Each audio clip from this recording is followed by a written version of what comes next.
पूजामूलम गुरुपादुका मंत्रमूलम गुरुवाक्यम तो मोक्षमूलम गुरुर्कृपा।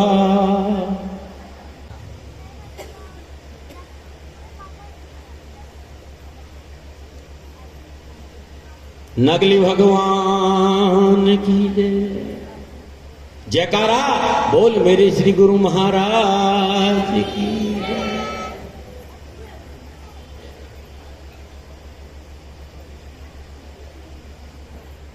मंच पर विराजमान मेरे इस दरबार के परमाध्यक्ष और दरबार की सभी महान विभूतियों को दाती महाराज हाथ जोड़ के नमन करते हैं, प्रणाम करते हैं। ये मेरा सौभाग्य है कि आप सभी के दर्शन का मुझे अवसर मिला।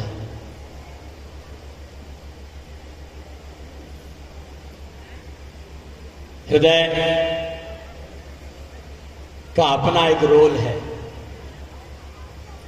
और हृदय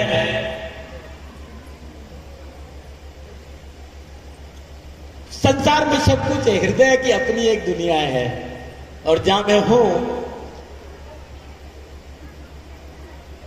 वहां न शब्द है न मैं कुछ कह सकता, लेकिन क्योंकि आज्ञा है और श्री गुरु महाराज जी सदा सरकार से यही सुना है कि गुरु की आज्ञा भी और गुरु की आज्ञा जाए। कहे कबीरता दास को तीन लोक भय ना।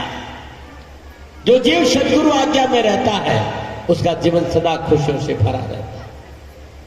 दरबार की आज्ञा है 14 साल के बाद पुनः मेरी गाड़ी वर्कशॉप में आई थी और मैं तो अपनी डेड पेंट ढंग से हो जाए इसलिए आया था। और मेरा विश्वास मानिएगा इस संसार में कोई ये कहता है कि दरबार में मैंने कुछ किया है तो उससे बड़ा झूठ नहीं हो सकता। वो दाता है, वो स्वयं करते हैं और ये जीव का सौभाग्य है। ये उनकी दया, उनकी कृपा, सरकार का अपना स्नेह है कि कहीं अवसर देते हैं और अवसर भी उन्हीं की कृपा से मिलता है। ये मेरा सौभाग्य है मेरे जीवन में कि मुझे मेरे गुरु महाराज के इस अद्भुत परिदृश्य में चरण रजों में मत्था टेकने का अवसर मिला। और मैं अपना आभार, अपना संपूर्ण आभार महाराज श्री के श्री चरणों में श्री प्रेमानंद जी महाराज कि उन्होंने मुझे जब जब कुछ अवसर दिया तो मैं ये सदा सोचता था कि दाती महाराज कृपा तो है, क्योंकि बहुत अलग हो गया था, बहुत अलग हो गया। 68 के बाद 1968 के बाद मैं कहीं आना जाना बंद कर दिया और चला गया। 12 साल तो मैंने अन्न छोड़ दिया और जो उन्होंने मुझे दिया था मैं उसकी साधना में लगा। 79 और 80 के आसपास मैं बक्सर था और बक्सर क्योंकि आरा में भगवान हमारे दयाल प्रभु ने प्रोग्राम किया था तो मैं उस भूमि को नमन करने गया और उससे आगे मैंने कहा मैं राजगिरी जाऊंगा और मैं अपना उपवास खोल दूंगा। मुझे 12 साल, मैंने 12 साल अन्न लिया ही नहीं।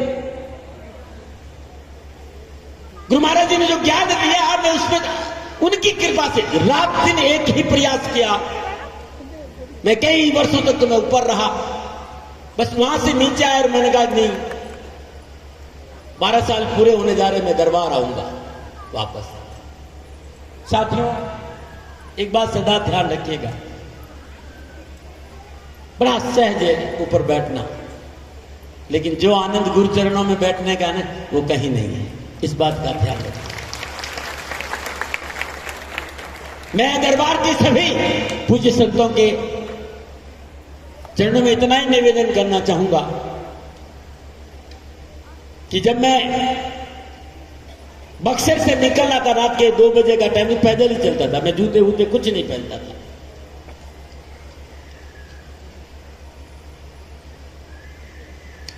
एक प्रक्रिया थी जिसका अभ्यास 11 साल से मैं कर रहा था। अभी अध्यक्ष महोदय ने भी चर्चा करी और हमारे मित्र आपने भी, दिव्यानंद जी ने भी चर्चा करी। मेरा एक प्रयास था कि दाता ने जो एक बात कही कि ओम इति अव्यक्तो अक्षर, आज संसार यदि गुरु महाराज जी के ज्ञान को दृढ़ता के साथ स्वीकार करता है तो उसके पास तथ्य है। गीता उठा के देख लीजिए कि ओम इति, ओम जैसा एक अक्षर है, लेकिन दाता उससे आगे गए। वो शब्द वो ध्वनि वो नाद जिसे लिखा कवि ने कहा कि अतर देखा भारी साधो अतर देखा भारी रे, गगन मंडल अमृत का कुआ धरे सदा सुकारी रे, और पंगु फुरचड़े बिन से डीपीए भर जारी रे, और बिना बजाए निर्जन बाजे घंटा संग नगारी रे, पैरा सुन न सोते तन की खबर बिसारी रे, जीता मर के फिर जी जावे बिन भोजन बलधारी रे, ब्रह्मानंद संत जन बिरला समझे बात हमारी। तो गुरु महाराज ने कहा ये शब्द नहीं है, बैठ। और लगातार उनकी दया से तो एक जगह अटक रहा था। कहते वो अंदर जाती है, तो वहां अंदर जाने के चक्कर में मेरे 11 साल अभ्यास के बावजूद भी वो मेरा प्रयास सफल नहीं हो पा रहा था। ये बक्सर का एरिया है, जब महाराज से निकलेंगे तो जंगल है पूरा है। मैं बक्सर से राजगिरी जाने की सोच रहा था, वहां से मैं गया से मैं बिहार शरीफ होते हुए राजगिरी जाऊंगा। कोई रात में 2 बजे के आसपास की बात है, एक संत के दर्शन होते हैं।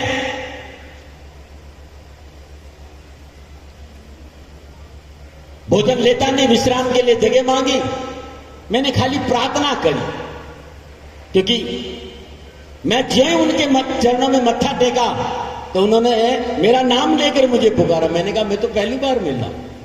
फिर मेरे गुरु महाराज जी का नाम लेकर उन्होंने मुझे बताया, तो मैंने कहा ये संत वास्तव में साधक है। मैंने प्रणाम किया और उन्होंने छोटी सी एक बात कही, बोले मामला अटका हुआ है। मैंने कहा है तो सही दादा। बोले या तो 4 घंटा या 4 दिन, इससे ज्यादा समय नहीं लगेगा। एक संशय मन में आया कि कैसे पता चला, तो क्योंकि विद्वान है, मैं जानता हूं। जब मैं सुन रहा था तो मुझे लग रहा था कि मुझे ये बात करने में यहां हिचक नहीं है, क्योंकि जिनके सामने बात कर रहा हूं वो समझेंगे मेरी बात को। तो कहा कि मैंने कोई साधना नहीं है। जब आप मेरे से मिल लेते तो आपका सूर्य स्वर था, और आपका सूर्य स्वर 2 अंगुल पार करने वाला था, और मेरा सूर्य स्वर 2 अंगुल के आसपास था। इसलिए मैंने कहा कि काम हो जाएगा। मैंने कहा अच्छा, और मैं वहां से इतना सकार निकल गया। और मुझे याद है अच्छी तरह कि मैं सासाराम के आसपास पहुंचा, मेरा वो काम हो गया। लेकिन जब वो ऊपर गई तो फिर मुझे होश नहीं रहा। लोगों का कहना है कि 2-3 दिन बाद मुझे होश आया। मैं चौथी मुद्रा की, गुरु मुद्रा की बात कर रहा हूं। तो मैं वापस आ गया। जब मेरे को होश आया तो मुझे महाराज जी के पास जाना। वो मैं अपने गुरु महाराज जी के अद्भुत अनन्य भक्त थे। वो उम्र उनकी 114 साल थी। गुरु महाराज जी के शिष्य थे, नगली भगवान के वो शिष्य थे।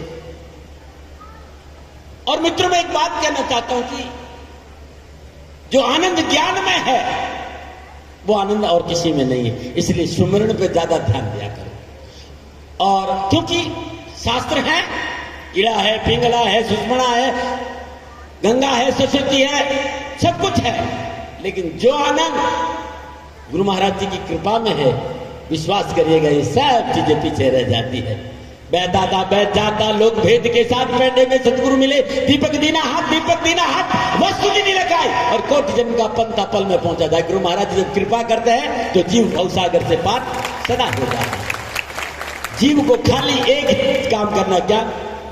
गुरु चरणों का ध्यान रखना। गुरु महाराज जी के सिर चरणों में यदि हमारा मन है तो मेरा विश्वास करिएगा जीवन सदा खुशियों से भरा रहेगा। और उनकी कृपा से सब कुछ मिला, जो मिला उनकी कृपा से मिला, जो है उनकी कृपा से है। और मुझे पूर्ण विश्वास है कि मेरा दाला, मेरा सरकार, मेरा मौला, मेरी प्रभु, मेरा त्रिलोकीनाथ मेरे पे ऐसे ही कृपा करेगा कि मुझे सेवा सत्संग सुमरन से जोड़े रहेगा। और संत सारे आशीर्वाद है कि मैं चरणों में लगा रहूं, क्योंकि इस रज को ढूंढने का बहुत मौका मिला है। मेरी सरकार ने यहां खूब सेवा करी महाराज जी। सदगुरु नगर, ठीक है, मैं तो दाता वाता थोड़ा नहीं हूं, लेकिन मैं एक बात कहना चाहता हूं, मेरी सरकार की लीला अपरंपार। 1968 से लेकर मुझे उनके चरणों में रहने का मौका मिला और मैंने सदा, आज मैं 76 साल की उम्र में हूं, लेकिन जो आनंद गुरु महाराज जी के चरणों का था वो आनंद अपने आप में अद्भुत रहा। भजन करो, थोड़ा मुस्कुराया करो। संत को सीरियस नहीं रहना चाहिए, चेहरे पे मुस्कुराहट चाहिए। लहरें जो टकराए उसे तूफान कहते हैं और तूफानों में छा जाए उसे नगली का संत कहते हैं। भाई थोड़ा मुस्कुराया करो, सदा मुस्कुराते रहा करो। एक बात ध्यान रखो, इस बार मैं क्या चाहता हूं, यही कहता हूं कि संतों को सदा मुस्कुराता रहना चाहिए, सेवा करते रहना चाहिए। और विश्वास करिएगा, सेवा का अपना आनंद है। ये मेरा सौभाग्य है कि मुझे दरबार में आने का अवसर मिला और इस जीवन में यदि मैंने गुरु महाराज जी से मांगा तो एक ही चीज मांगता हूं कि भक्ति दान मोह दीजिए गुरुदेवन के देव, और कछु नहीं चाहिए निज दिन चरणों की सेवा। बार बार वर मांगी हूं एक ही कि हे दाता चरणों की भक्ति मिले, क्योंकि भक्ति अपने आप में बड़ी अद्भुत है। और भक्ति का एक ही तरीका है कि शिष्य को सदा अपने गुरु महाराज जी के चरणों की सेवा करना चाहिए, गुरु महाराज जी के चरणों में रहना चाहिए। और सदा एक बात का ध्यान रखना चाहिए कि नजर सतगुरु पे रहे और कहीं नहीं, और कहीं नहीं। संसार की संपूर्ण पूजा साधना समाधि गुरु महाराज जी के चरणों से निकलती है। आप सभी लोग इस परम सौभाग्य का आनंद ले रहे हैं और मेरा दरबार का नजारा